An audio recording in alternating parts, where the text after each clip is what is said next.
हरे कृष्णा। धनतेरस की आप सभी को हार्दिक शुभकामनाएं और दीपावली की भी हार्दिक अग्रिम शुभकामनाएं, क्योंकि दीपावली जो है आज से ही दीपावली जो है भारत में बहुत ही बड़ा त्योहार है और इसकी शुरुआत जो है आज से ही हो जाती है। और धनतेरस जो है वो बहुत ही एक्साइटिंग एक्साइटिंग त्योहार है लोगों के लिए, क्योंकि इस दिन प्राय लोग जाते हैं, खरीदारियां करते हैं, नया सामान लेते हैं और सोने गहने इत्यादि खरीदते हैं। और ये बहुत ही मतलब हम लोग जब बचपन में थे तो बचपन से ही जो है धनतेरस के दिन प्राय हम लोग जाते थे।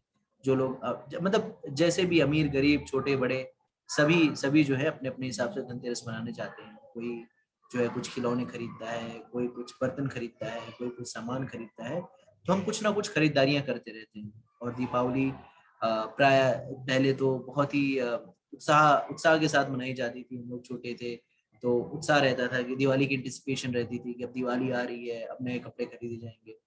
हम लोग ये सब करते थे प्राय, लेकिन हमें ये नहीं पता होता था कि इसे कैसे अच्छे से पालन करना चाहिए या इसका महात्म्य क्या है। और हम लोग सब सोचते हैं कि जब धनतेरस में हम पूजन इत्यादि करेंगे तो धन आएगा, लेकिन धनतेरस में हम कैसे क्या करें, क्या क्या विधि है करने की जिसको करने से जो हमें पूरी तरह से लाभ हो और हम जो है ज्यादा लाभान्वित हों, तो कैसे पॉसिबल है। तो आज हम वो देखेंगे। ठीक है, हम सारे लोग धन की आकांक्षा रखते हैं, लेकिन क्या करने से अधिक धन की वर्षा होगी ये हम जानते हैं। आप सभी लोग जो है धन चाहते हैं और धन हमको सबको प्रिय है। ठीक है, तो हम समझते हैं, पहले ये समझ लेते हैं कि इस धनतेरस का महात्मा क्या है। ठीक है, तो इस धनतेरस को जो है धनतेरस तो कहते ही हैं, साथ ही साथ जो है धनवंतरी त्रयोदशी भी कहते हैं। तो प्राय प्राय धनतेरस के दिन लोग सोचते हैं कि ये जो है लक्ष्मी पूजन प्राय दिन करते हैं। सब लोग लक्ष्मी जी की पूजा करते हैं और सोचते हैं कि अगर लक्ष्मी जी का पूजन करेंगे तो उससे धन की वर्षा होगी और धन आएगा और हम लोग जो है काफी उससे लाभान्वित होंगे। तो हम देखते हैं कि क्या क्या चीजें हैं इस धनतेरस के दिन। तो आप लोगों को मेरी स्क्रीन दिख रही होगी। तो यहाँ पे धनतेरस की शुरुआत जो होती है प्राय लोग लक्ष्मी पूजन से करते हैं और उस दिन लोग जो है लक्ष्मी जी की पूजा करते हैं और जाके सोने गहने खरीदते हैं जिससे उन्हें ज्यादा से ज्यादा लाभ हो। आप लोग बताइए, सोना गहना खरीदने से जो है पैसा जाता है या आता है? मुझे तो ये समझ नहीं आता कि ये पैसा पैसा गया कि आया। तो लोग सोचते हैं कि ज्यादा सोना खरीदेंगे तो ज्यादा जो है धन आएगा, लेकिन धन पाने की एक विशेष विधि होती है, हम अंत में डिस्कस करेंगे। और धनतेरस के दिन जो है प्राय लोग जो है घर के बाहर दीपक भी यम दीपक लगाते हैं। यम दीपक ये लोगों की ऐसी मान्यता है कि इस दिन अगर हम यम दीपक लगाएंगे तो क्या होगा, किसी की अकाल मृत्यु नहीं होगी। तो लक्ष्मी लक्ष्मी हम सोचते हैं लक्ष्मी देने से लक्ष्मी आती है। और फिर धनतेरस को जो है एक और विशेष विषय वस्तु होती है कि धनतेरस को धन्वंतरी त्रयोदशी भी कहा जाता है। तो इसी दिन जो है जब देवासुर संग्राम के समय समुद्र मंथन हुआ था, तो एक समय सुर थे, एक तरफ सुर थे, एक तरफ असुर थे। और दोनों जो है मिल्क ओशन को चर्निंग कर रहे थे, उसका मंथन कर रहे थे। और उसमें से बहुत सारे रत्न निकले और उसमें से जो 13वां रत्न निकला वो भगवान धन्वंतरी जो है लेकर के प्रकट हुए। तो धन्वंतरी और इसका वर्णन जो है श्रीमद् भागवतम के 8वें स्कंद के 8वें अध्याय के 32 से लेके 34 श्लोक में होता है, जहाँ पे बताते हैं कि किस तरह से भगवान धन्वंतरी का आविर्भाव हुआ है। तो कहते हैं दीर्घा पिवर दंड कम्बु ग्रियो अरुरेक्षण श्यामल अस्तरुणा शग्रवी सर्वा भरणभूषिता पीतावसा महोरस्का सुमुष्टमणिकुण्डला स्निग्धा कुञ्चितकेशान्त सुभगसिंहविक्रमा अमृतपूर्णकलशं विभद वलयाभूषिता सा वै भगवता साक्षात् विष्णोर्संभवा धन्वन्तरीत ख्याता आयुर्वेद दुर्गिजय भाग। तो भगवान धन्वंतरी जो है इस तरह से अवतार लेते हैं। और भगवान धन्वंतरी कोई देवी देवता नहीं है, धन्वंतरी जो है वो पूर्ण पुरुषोत्तम भगवान श्री कृष्ण स्वयं है। तो धन्वंतरी जी जब आविर्भाव हुए, तो जब चर्निंग हुई तो उनका उनका रूप कैसा था, तो उनकी बाहें लंबी और मजबूत थी और उनकी गर्दन पे ग्रीवा पे 3 रेखाएं थी, जिसको कैसे था, जो शंख जैसा था। उनकी आंखें कैसी थी, लाल थी। उनका रंग कैसे था, काला था। उन्होंने क्या पहन रखा था, उन्होंने फूलों की माला पहन रखी थी और उनका शरीर जो है विभिन्न आभूषणों से अलंकृत था। उन्होंने पीले वस्त्र पहने थे, मोतियों से चमकीले जो है और कान के वो पहने थे, और जो उनका सीना बहुत चौड़ा था, और शरीर में भगवान होने के सभी गुण थे। शरीर बलवान था और उनके हाथ में एक अमृत का कलश था। और ये कोई और नहीं थे, ये कौन थे, ये परम पुरुषोत्तम भगवान श्री कृष्ण के ही अवतार, जिनका नाम धन्वंतरी था। तो इन्होंने अमृत का कलश लिया हुआ था, और धन्वंतरी भगवान ही जो है वो आयुर्वेद के प्रणेता है। तो जैसे भगवान कहते नहीं है कि परित्राणाय साधूनाम विनाशाय च दुष्कृताम धर्म संस्थापनार्थाय संभवामि युगे। तो भगवान आते हैं तो धर्म की संस्थापना करते हैं। और भगवान कहते हैं कि सारे वेदों, सारे वेद शास्त्रों की संकलन करता कौन है, परम पुरुषोत्तम भगवान श्री कृष्ण है। तो आयुर्वेद का ज्ञान भी भगवान ने ही हमें प्रदान किया, और वो किसके द्वारा प्रदान किया, वो भगवान धन्वंतरी के रूप में उन्होंने प्रदान किया। तो ऐसा वर्णन आता है कि जब वो जग लेकर के भगवान धन्वंतरी आए तो राक्षसों ने क्या किया, उस जग में जिसमें अमृत कलश था उसको लेकर के भाग गए। ठीक है। तो अब कोई प्रश्न पूछ सकता है कि भाई धन्वंतरी तो परम पुरुषोत्तम भगवान थे, तो क्यों क्यों लेकर के भागे उनके हाथ से राक्षस जो है अमृत कलश।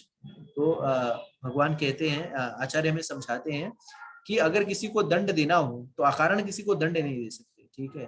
तो भगवान ने इस लीला को निमित्त बनाया जिससे वो राक्षसों को दंडित कर सके। तो कोई अगर कोई गलती नहीं करेगा तो कोई कैसे दंड देगा। तो चूंकि जो राक्षस थे भगवान धन्वंतरी के हाथ से कलश लेके भागे, तभी भगवान ने क्या किया, मोहिनी मूर्ति का रूप लिया और फिर राक्षसों को एक प्रकार से छला, और जो उसके सही अधिकारी थे देवताओं को वो अमृत कलश दिया। तो ये दो लीलाएं जो हैं इस धनतेरस के दिन जो है, धनतेरस के दिन धनतेरस जो आज है इसका ये महात्म्य है। तो अब प्रश्न ये उठता है कि हमें करना क्या चाहिए, क्योंकि हम सारे लोग ज्यादा ये रहते हैं कि कोई भी काम करते हैं तो हम अपना फायदा देखते हैं कि इसमें मेरा क्या फायदा है। तो अब इस धनतेरस के दिन हमें क्या करना चाहिए जिससे हमें अधिक से अधिक धन लाभ हो।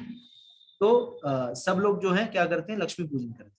लक्ष्मी पूजन करते हैं और लक्ष्मी जी को आह्वान करते हैं, लक्ष्मी जी को आह्वान करते हैं जिससे लक्ष्मी जी उनके यहाँ पे वास करें और उन्हें ज्यादा से ज्यादा धन लाभ हो। लेकिन आप लोगों को पता रहना चाहिए कि लक्ष्मी के पति कौन है, लक्ष्मी के पति कृष्ण है। तो जैसे हम लक्ष्मी जो है चंचल होती है और वो यदा कदा आपके यहाँ पे रहेंगी और चली जाएंगी, लेकिन अगर आप लक्ष्मी पति को पकड़ लेते हैं, लक्ष्मीपति कौन है, कृष्ण है, विष्णु है, अगर आप लक्ष्मीपति को पकड़ लेते हैं तो लक्ष्मी अपने आप आपके पास आएंगे। तो अलग से आपको लक्ष्मी की पूजा करने की आवश्यकता नहीं है। जैसे अगर आपके यहाँ पे निमंत्रण दिया जाता है, कोई निमंत्रण आता है तो किसके नाम पे आता है, अगर घर के मुखिया के नाम पे आ जाए निमंत्रण तो ये समझ लिया जाता है कि सबको मिल गया। उसी तरह से अगर हम भगवान की भक्ति करें, भगवान की पूजा अर्चना करें, कृष्ण की पूजा अर्चना करें, तो लक्ष्मी की अलग से पूजा करने की आवश्यकता नहीं है, क्योंकि जहाँ पे कृष्ण होंगे वहां पे लक्ष्मी अपने आप आ जाएंगे। ठीक है। तो अब ये प्रश्न उठता है कि हमें क्या करना चाहिए आज के दिन।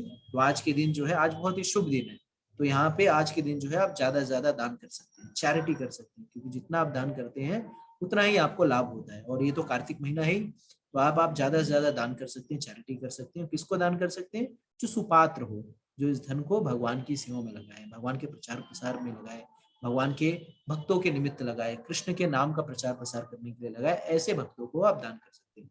साथ ही साथ आप जो है भगवान को दिया दिखा सकते हैं, दीपम। तो कार्तिक महीने में वैसे भी जो है भगवान को दिया दिखाने का बहुत बड़ा महात्म्य है। ऐसा कहा जाता है कि अगर कोई कार्तिक महीने में भगवान को दीपक दिखाता है तो उसके अगर मेरू मेरू पर्वत के समान भी अगर उसके पाप हो तो भी उसका नाश हो जाता है। और इस तरह से जो है आप अपने आप को लाभवान दे सकते हैं। तो जान और दीपम ये दो सारी चीजें हैं। और ऐसा कहा जाता है कि जब कोई पायस महीना हो तो उस समय हमें पायस दिन हो तो उस समय कोई गलत काम नहीं करना चाहिए, चोरी इत्यादि, झूठ इत्यादि ये सब नहीं बोलना चाहिए। तो हमें आज के दिन जो है ज्यादा से ज्यादा पुण्य करने का या कृष्ण भावना भावित कार्य करने का हमें करना चाहिए। तो आज आप ज्यादा से ज्यादा अधिक से अधिक श्रवण कर सकते हैं और अधिक से अधिक भगवान के कीर्तन सुन सकते हैं। और सबसे महत्वपूर्ण जो विषय वस्तु है वो है भगवान के पवित्र नामों का जप। हरे कृष्णा कृष्णा कृष्णा हरे हरे, हरे राम राम राम हरे हरे।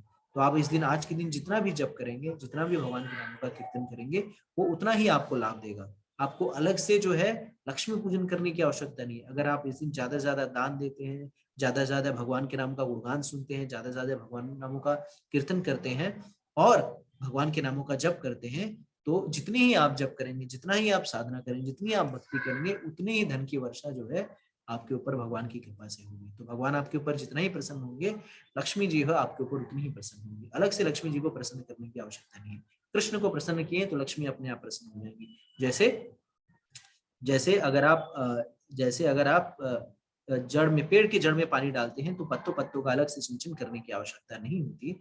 उसी तरह से अगर आप कृष्ण की भक्ति करते हैं, कृष्ण के पवित्र नामों का जप करते हैं और कृष्ण के बारे में श्रवण करते हैं, भगवान के प्रचार, भगवान कहते हैं कि वो व्यक्ति मुझे सबसे प्रिय है जो मेरे प्रचार प्रसार में सहयोग करता है, जो प्रचार प्रसार करता है।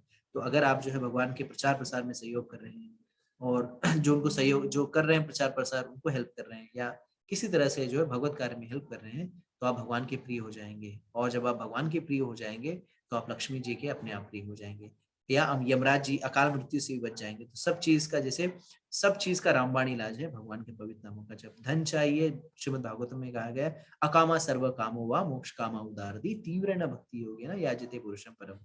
तो अगर आपकी कोई इच्छा हो, कोई इच्छा नहीं हो, कुछ चाहत हो, धन चाहिए या मुक्ति चाहिए या लाभ चाहिए, मान प्रतिष्ठा चाहिए, जो भी कुछ चाहिए, आपको क्या करना है, आपको भगवान के पवित्र नामों का अधिक से अधिक जप करना है। हरे कृष्णा कृष्णा कृष्णा हरे हरे, हरे राम राम राम हरे।